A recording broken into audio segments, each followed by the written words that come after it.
और इस वक्त हमारे साथ टीएमसी के बागी नेता रिजू दत्ता मौजूद हैं। रिजू जी, मैं आपसे जानना चाहूंगा, ये हो क्या रहा है? कुछ खबर है क्या आपको?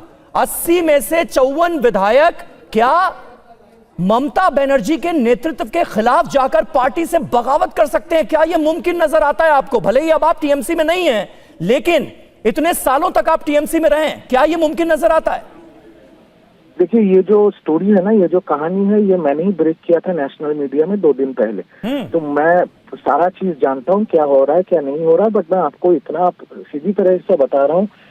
बहुत साल का गुस्सा, पार्टी के अंदर कोई लोकतंत्र नहीं था, एक तरफा थ्रेट कल्चर, सांसदों का अपमान करो, विधायकों का अपमान करो, राष्ट्रीय प्रवक्ताओं को नौकर बना के रख दो। युवराज के नेतृत्व में हर कोई नौकर है, सिर्फ वही राजा है।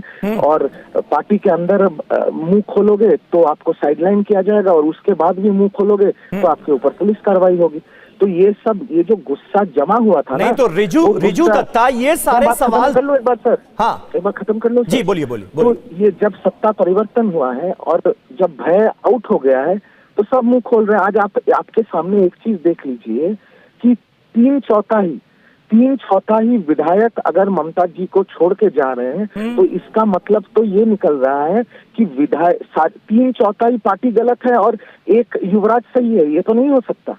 अब किसी भी विधायक से बात कीजिए। तो सवाल तो ये भी है ना रिजू दत्ता, जैसे आप हैं, आप टीवी डिबेट्स में हमारे साथ बैठते थे, टीएमसी का पक्ष रखते थे, जमकर वाहवाही करते थे ममता बनर्जी के नेतृत्व की, अभिषेक बनर्जी के नेतृत्व की। तो जो विधायकों में असंतोष था, उस असंतोष को जाहिर करने के लिए क्या टीएमसी की करारी हार का इंतजार किया जा रहा था?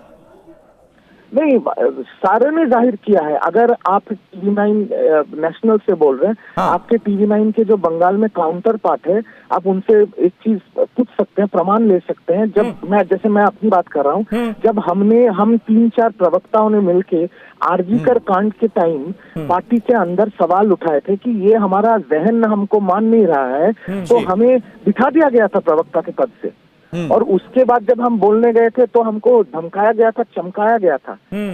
तो ये सब यही कहानी है। और ये सब कुछ, आखिरी सवाल रिजू, आखिरी सवाल आपसे, क्या ये सब कुछ बीजेपी की शय पर हो रहा है, जैसा टीएमसी के कुछ नेता आरोप लगा रहे हैं? नहीं, ये फालतू बातें हैं। बीजेपी को क्या लेना देना है इससे?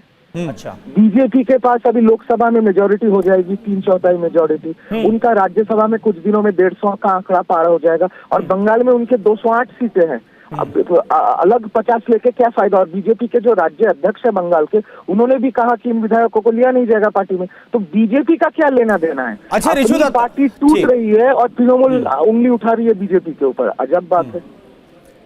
चलिए, बहुत शुक्रिया रिजू हमसे बात करने के लिए। रिजू दत्ता पहले टीएमसी में थे, टीएमसी से इन्हें हटाया गया, और वो ये कह रहे हैं कि 2/3 मेजॉरिटी जो है वो हासिल हो जाएगी इस बागी गुट को। यानी ये खबर अपने आप में बहुत बड़ी है। देखना होगा कि अंदर मीटिंग चल रही है, उसमें क्या जानकारियां, क्या खबर निकलकर सामने आती है। नजर बनी हुई है।